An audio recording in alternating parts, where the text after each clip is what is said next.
Bismillahirrahmanirrahim. Assalamualaikum warahmatullahi wabarakatuh. Perkenalkan, nama saya Rindri Melani, Prodi PAI Full Online semester 2. Di sini saya akan memaparkan tentang filsafat. Yang pertama, apa sih filsafat itu? Filsafat itu yaitu kita berpikir secara kritis gitu, atau kita memikirkan sesuatu yang ada dalam pikiran kita gitu, atau mentadaburi, sama-sama saja artinya. Kalau mungkin filsafat ini bahasa kerennya gitu ya, berfilsafat, tapi kalau mungkin bahasa Islamnya gitu, bahasa Al-Qur'annya itu kita eh,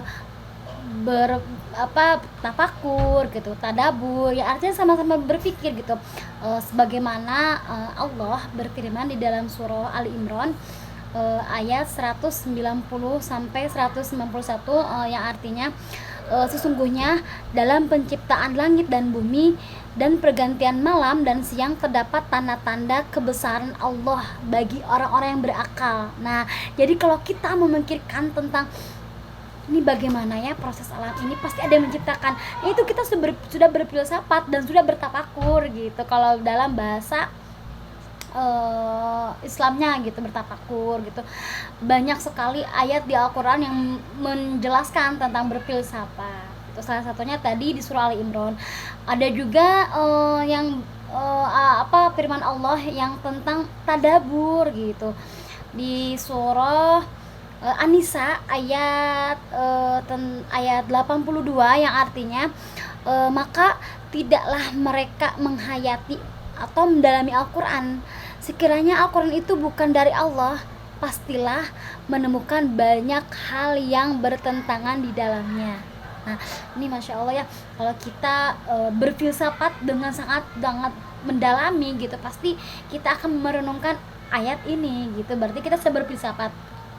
Nah, lalu sih apa sih artinya filsafat ilmu gitu? Filsafat ilmu ini ilmu yang melahirkan ilmu gitu ya. Uh, Filsafat ilmu adalah cabang dari filsafat gitu, atau bagian dari filsafat yang menjawab beberapa pertanyaan mengenai hakikat ilmu. Filsafat ilmu ini memiliki cabang filsafat yang berkaitan dengan dasar, metode, asumsi, dan implikasi ilmu pengetahuan gitu. Nah, ada berapa sih cabang filsafat ilmu ini gitu ya? Cabang filsafat ilmu ada 3. Yang pertama itu ontologi ya, yang kedua epistemologi, dan yang ketiga adalah aksiologi. Oke, sekarang kita bahas yang pertama dulu ya, yaitu ontologi. Apa sih artinya ontologi ini gitu ya? Ontologi adalah ilmu tentang sesuatu yang ada gitu sifatnya, baik materi yang nampak maupun yang tidak nampak gitu. Contohnya kita mengenai Tuhan dengan menjawab pertanyaan apa gitu, kayak gini. Apa sih agama ini gitu, apa sih Islam ini. Nah, itu contoh dari ontologi gitu. Yang kedua yaitu epistemologi. Epistemologi adalah membicarakan ilmu pengetahuan dan bagaimana cara memperoleh ilmu pengetahuan tersebut. Contohnya bagaimana sih kita bisa mendalami agama Islam dengan secara kafah, nah gitu ya. Nah, sekarang aksiologi. Aksiologi ini berasal dari kata aksioma gitu, yang artinya nilai.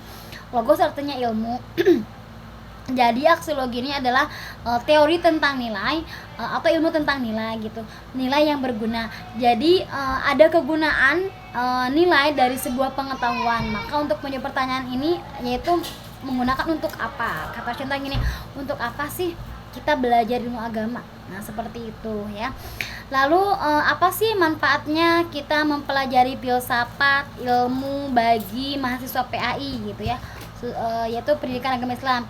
Yang pastinya manfaatnya sangat banyak sekali ya, karena dengan berpikir kita bisa merubah kehidupan kita juga gitu dengan merenung gitu.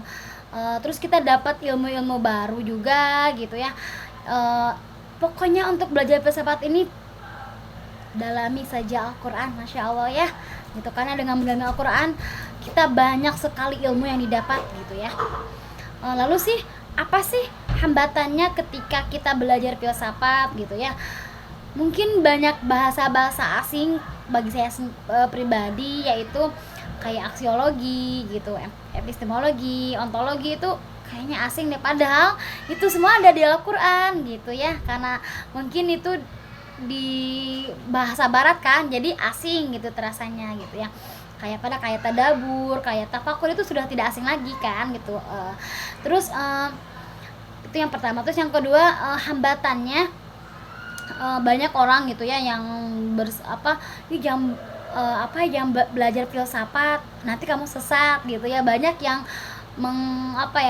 menjudge seperti itu, jadi aduh kayaknya horor deh gitu.